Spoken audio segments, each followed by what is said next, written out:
It's been a while since I've made my last tutorial.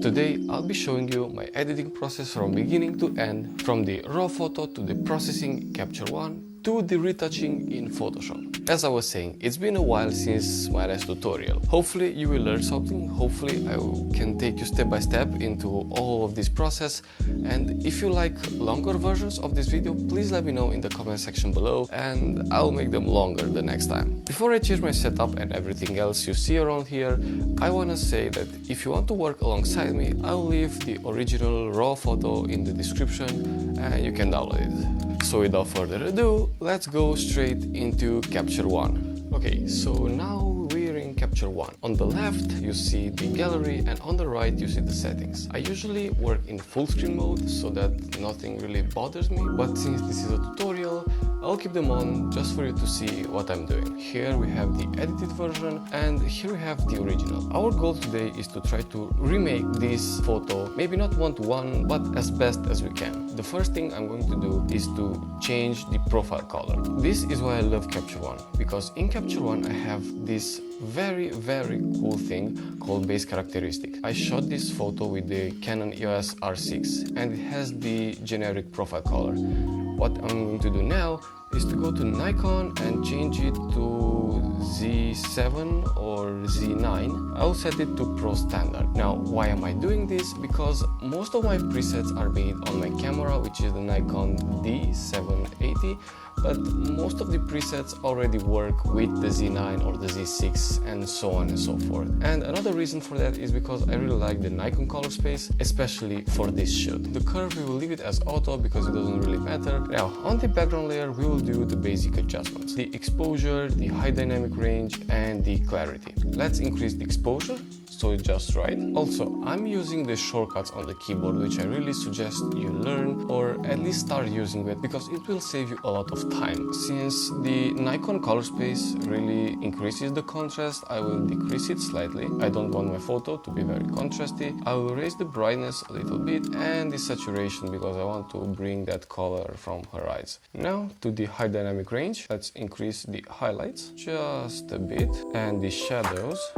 What I usually tend to do is to decrease the whites. Why? Because it does offer the face a little bit of a cleaner look and flatter look, similar to the film cameras or the old cameras, and that's what I usually do for photo shoots, but this is up to you. So I'll decrease the whites just a little bit, something like that, and then the blacks I will leave them a little bit lower. I'll sharpen her face now, but later we will use a softening tool from Capture One to soften the entire photo and give it that dreamy look. I'll increase the clarity to like 20, 21 and the structure as well, so we have that detail in her eyes. And the dehaze for me is usually default to 6 because I really prefer it. It doesn't really have any impact on the photo if it's on the 6, but we'll keep it at that. As for the tone curve, I usually tend to do an S curve, which is maybe the most basic thing you can do, but if you don't overdo it, you can really push your photo into the next level. Another thing I do is on the Luma curve, I'll just push the midtones a little bit up so I can brighten the image and the overall atmosphere. And I'm not touching the blacks, the whites, the shadows, nor the highlights. And about the red and the green and blue, I'll leave it at that. For the levels, I'll just raise the blacks a little bit, decrease the midtones, and decrease the highlights. Again, for that film and faded look on the skin tone. Now, I jumped over a few settings, but we will come to those later, after I finish with the basic adjustments, with the sharpening and everything else. Since Capture One doesn't really use the same values as Lightroom, I can increase the sharpness to like 300 and nothing will really happen. I mean, you can see a slight improvement, but it doesn't really do it that much. So I'll keep it at 300 and I'll decrease the noise reduction since 50 is way too much. I'll keep it at 30. Don't forget, you can also set the lens correction. Mine was already set to the Canon RF 35mm, and I'll leave everything as is. And one final touch I'm going to do before I go back to the color grading of the photo, I will do some 35% grain just because of that film look I'm trying to emulate. Now we are going back to the color editor. The color editor is one of the features that really keep me into Capture One and not making me go back to Lightroom. The advanced and the skin tone settings are just godsend, and there's nothing really like it. What are we going to do now is to switch from basic mode to advanced mode. Let me show you why Selective Color and Skin Tone Selective Color are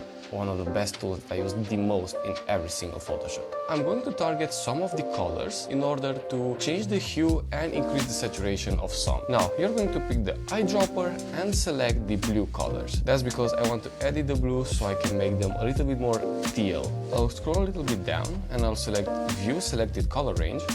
And now, as you can see, the program highlights only the selected colors. What I'm going to do now is to increase the range in which is choosing, because I want a broader range of colors to edit. So I'll just increase this. And now, as you can see, I've selected more than just the glass in the back. I also selected the glass in front and on the sides. Now I'll uncheck the eyedropper, I will zoom in, and I'll just change slightly the colors. As I was saying, I want the colors to be more teal, so I'll push the slider to the left until I find the color that I like. I think this one looks pretty good. Here's the before and after. You can really see those colors. That's great. I want to also add some saturation and some lightness. The next thing we are going to do is to select her eye color and make the eyes and the makeup pop a little bit more. I'm going to select the pickle tool and I'll choose her eyes. As you can see, it also targeted the cheek, and I don't really want that, so I'll just drag the selection a little bit closer and I'll only keep the eyes.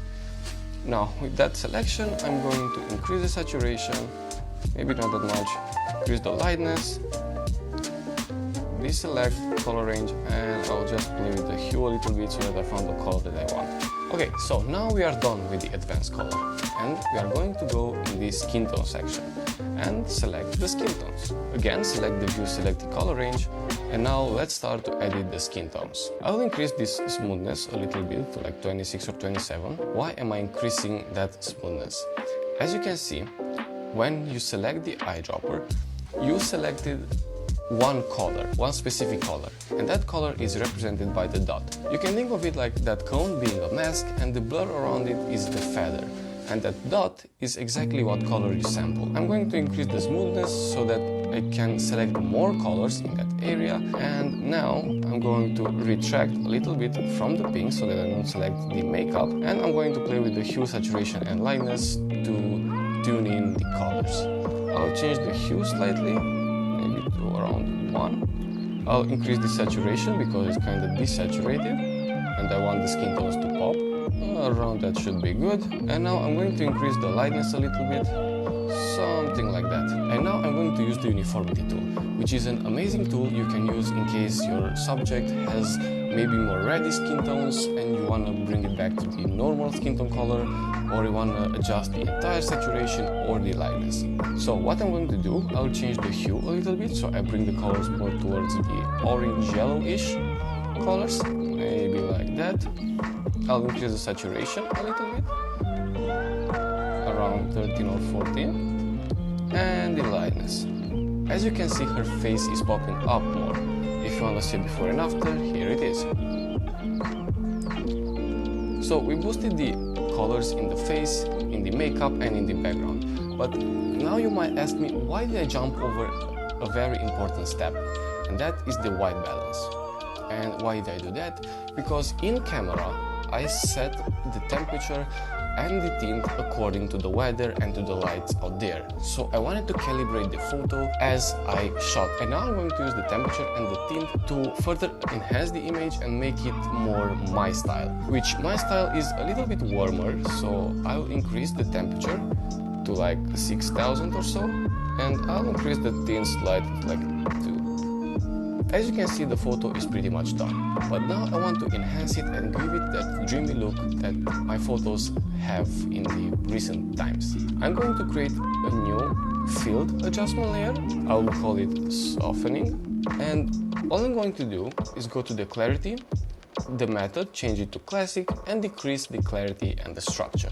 I will decrease the clarity now, raw -30, and the structure, take it way down. As you can see, now it's way too much, but we can go into the layered section and just drop the opacity to like 80 or 70, and that's it. Another thing we can do either now or in Photoshop later is to boost the color of the background. The background is a bit dark, and to give it more of that dreamy look, we need to raise the highlights and the lightness of the background a little bit. This you can do by masking the subject here in Capture One with the brush tool or the magic brush tool, or you can use the Photoshop and the selection tool to make it work a little bit faster. But this is pretty much the workflow in Capture One. But now we are going to switch to Photoshop, and I'll show you how I retouch my photos. Now that you exported the photo from Capture One and imported it into Photoshop, it's time to do the retouching part. And the first thing we're going to do is the frequency separation. Frequency separation is a process where you remove all the impurities and the defects of the face and of the skin and of the background, and you can also reshape and remodel the light on your subject's skin and so on. Another process similar to this is dodge and burn, but I will show that into another video. The first thing we're going to do is to duplicate the layer, go into the actions, frequency separation, no data, and just hit apply. That's okay. I will set the radius to like 60. That's what I mostly and usually use. Of course, the numbers can vary and it will actually affect your photo, and that number really corresponds with how far your subject is in the photo and so on and so forth. I'm not going to explain in detail how the frequency separation works, but there are a ton of frequency separation actions that you can use on the internet, or you can wait for my tutorial. I personally am using a modified version of frequency separation from another YouTuber. I'll link his channel down below, and I kind of learned the off-camera photography and everything else from him, so if you want to check him out, don't forget it. I will leave the link down in the description. It's a modified version of his action. You can also get his action. I think you will also get my action. I will just need to make sure to leave a link in the description again, because I have so many links I need to put down there. But anyway, here we have the groups that Photoshop already did. I'll duplicate this just to be safe, and now I'm going to take off the helper black and white. I'm going to go to the texture and zoom in on our subject's face. I'll use the stamp tool with the current layer selected. Make sure it's current layer, not current and below or all layers. Make sure it's current layer, and now I'm going to do step by step and just remove all the impurities I see on the face.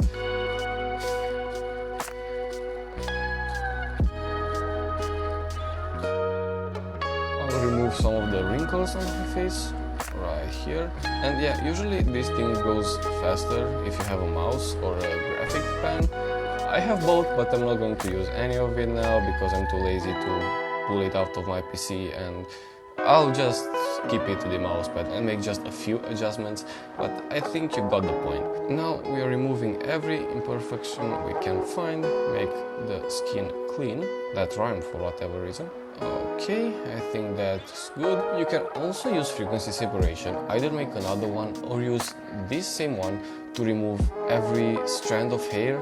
Again, due to time constraints, I'm not going to remove every single one right now, but just know that you can do this if you really have the time. I'll remove just a few, just so you can see what's the process, but it's the same for removing pretty much everything in the photo so that you don't like. Just do this for every single strand of hair, including this big thing over here, because in the original photo I actually removed this with all the frequency separation, and I use Photoshop's inbuilt tools like the stamp tool and heel clone tool, but you can do this however you want. Now I'm going to go to the color backup adjust copy. That's the one I'm going to use, and I'm going to use another brush that's not the normal one you used. It's the mixer brush, and in case you didn't use it, you can hit the brush, double click and use mixer brush tool, or the shortcut Shift B like 4 times until you get the mixer brush. As for the settings, you may use whatever you like. Here you can see my settings, you can copy them and use that. This is what I really like, and I find that it makes the skin the best. Let me take you through the settings of this brush. First things first, I'll check this clear brush after every single stroke. I use the 55% wet, the load about 70, the mix 85, flow to 20, so it doesn't have that much opacity, and you can do layers one on top of each other. And this is the angle to 4 degrees. Again, this is for my graphics pen, which I don't use right now, but it is what it is. You can think of this brush as a literally brush, because that's what the wet stands for. How wet is the color going to be, the load, how much color you get, and the mix of colors that you can get. You can use the helper black and white in order to see what parts are too dark, what parts are too highlighted, and now we're going to blend all the colors in her face for a more natural look. As you can see, you have some dark areas over here, which I'm going to push a little bit down, like that. Here it has some white. I will blend it with the rest of her cheek. Here under her eyes there's a little bit of a bag, but it's not really a bag, it's just how the light interacted with her face. But the point is, you can see the difference from a darker color to a lighter color, and your job with the mixer brush is to make the colors as smooth as you can, like a gradient. Smooth these colors so I make the transition in between them much nicer. Clean her up a little bit right here, here near the nose and the eyebrows a little bit, something like that. You can also take off the helper black and white so you can see the original photo and now this, just to have a comparison. But now let's turn off this layer and you can see the difference it makes, both in the color department and in the smoothing of the face and the skin retouching. Again, you can be as meticulous as you want with this, but for this day's tutorial and not going to make this video 40 minutes long, I'll keep it at this. Now I'll use another action from Piximperfect, which is the eye retouching. And this is kind of self-explanatory. You can watch Piximperfect's video right over here, so I'm not going to bother with the details, so I'll just speed this through.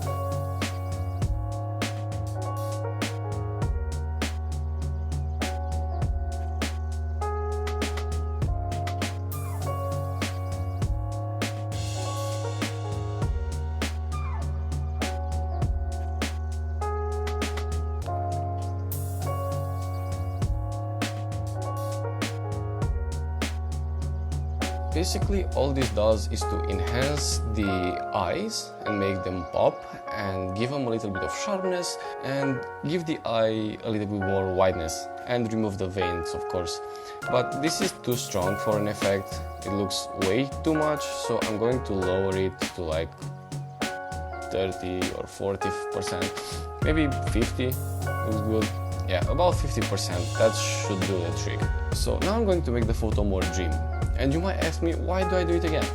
Well, in Capture One, I can't do it as much as I want to. So basically, I just give it a little bit of the softness of a face so you don't see all her impurities. But now we can really do this glow thing. I'm going to show you two methods on how to do this. The free version and the paid version. The free version is what I'm going to start with. So, make a new copy of everything.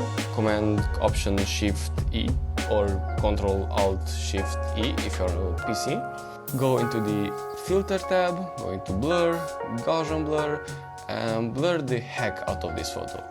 Around 100, maybe that's too much, 80, maybe let's go with 90.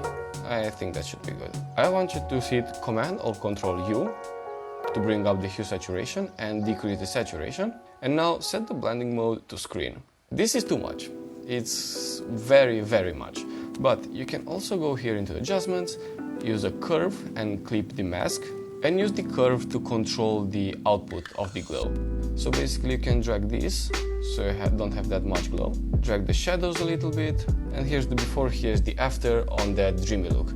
You can keep this as detailed or not detailed as you want, or more dreamy or not dreamy.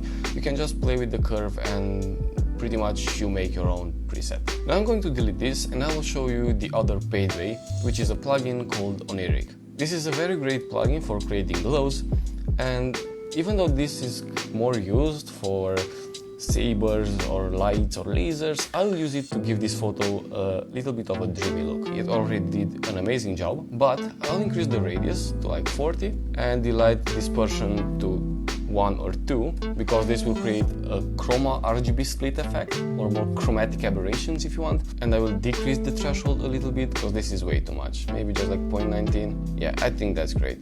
I'll just hit save, call it glow, wait for it to generate, and that's it. That's the glow. Here's the before, here's the after. Maybe if this is way too much, again, you can just drag the opacity a little bit down to like maybe 70%, but this is the photo that I made, and this is my editing process. As I was saying, you can also tweak the background, select the subject and raise the background color a little bit more to get more into the dreamy look, and in that way you will need to redo the glow, but I think for this tutorial purpose it was pretty great. So this is the final piece, this is the final photo. This photo shoot was very fun, and if you want me to film the next photo shoots, please let me know and I'll make sure I will film the next few adventures with my friends and at the photo shoots in general. And now back to the other set to film the outro. I really hope you enjoyed this tutorial. Please consider subscribing and leave a comment down below what should I do next.